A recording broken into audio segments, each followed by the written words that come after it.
They don't appear as shadows. They're not ghosts in flowing gowns or misty figures passing through halls. Poltergeists are different. They make their presence known, not with whispers, but with chaos. A picture frame falls off the wall. Lights flicker when there's no storm. Footsteps echo in empty hallways, and then it escalates.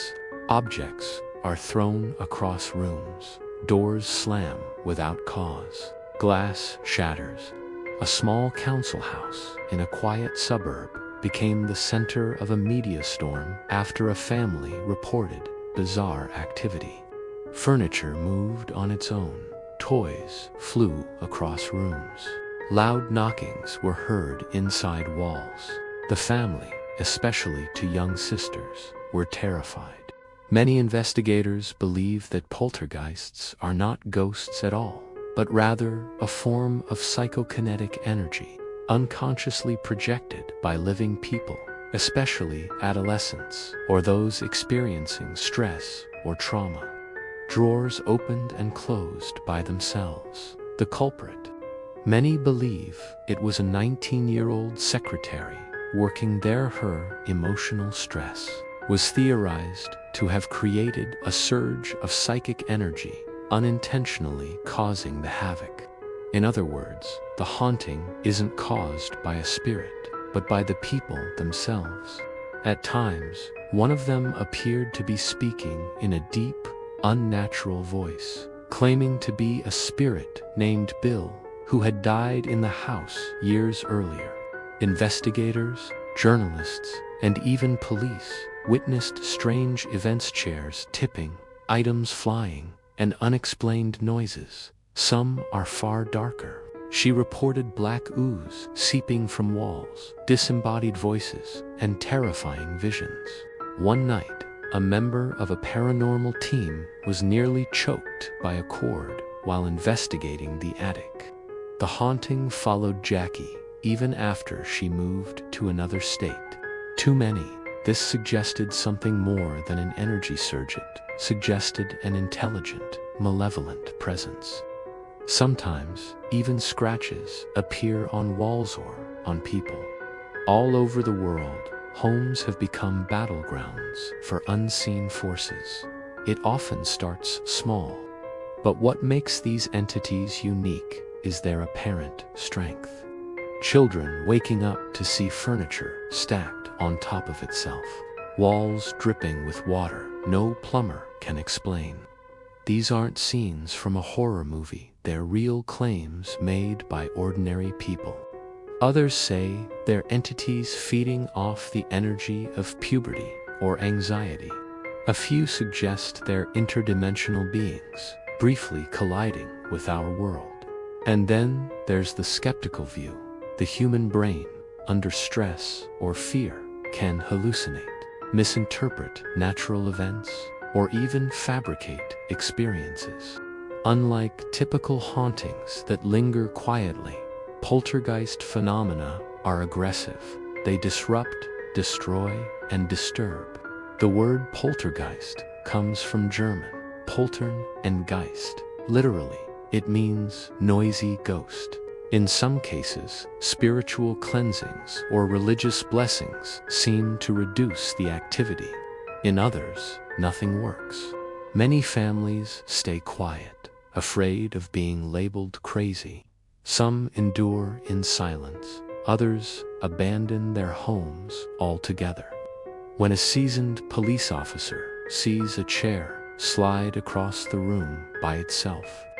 When a team of researchers captures a voice on tape that no one heard in person. One of the most famous poltergeist cases in history occurred in the late 1970s in Enfield, England. The next morning, small, childlike footprints led from one end of the hall to the other, even though there were no children in the house. Skeptics called it a hoax. A peaceful house one day can become a storm of noise, movement, and fear the next. But that sees you. In the early 1980s, in Columbus, Ohio, a couple moved into their new home only to be greeted by a nightmare. Cabinet doors banged open and closed by themselves. Kitchen utensils would be found scattered across the floor in the morning. One night, the husband was yanked from his bed by an invisible force, leaving deep bruises on his arm. A paranormal team was brought in.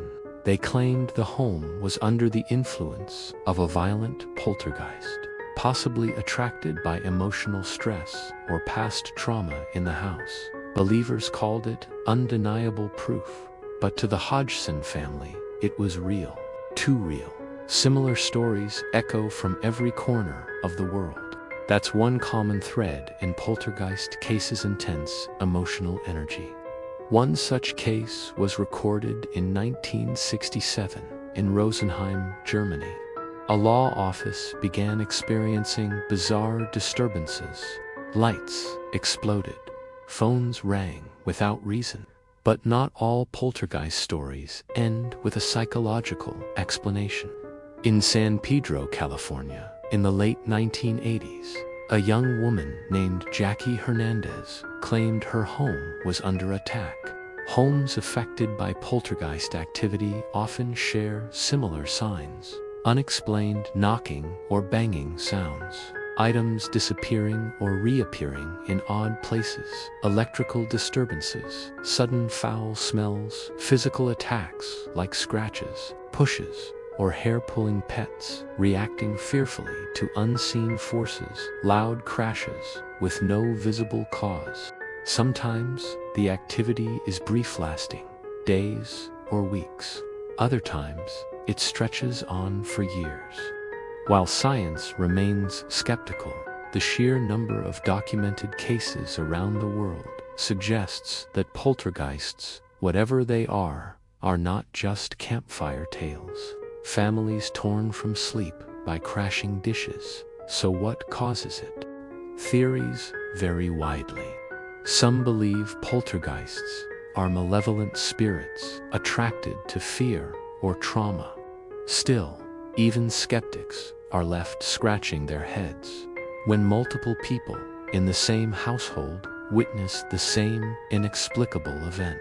In one chilling case from the UK, a family placed flour on the floor to see if anything moved during the night.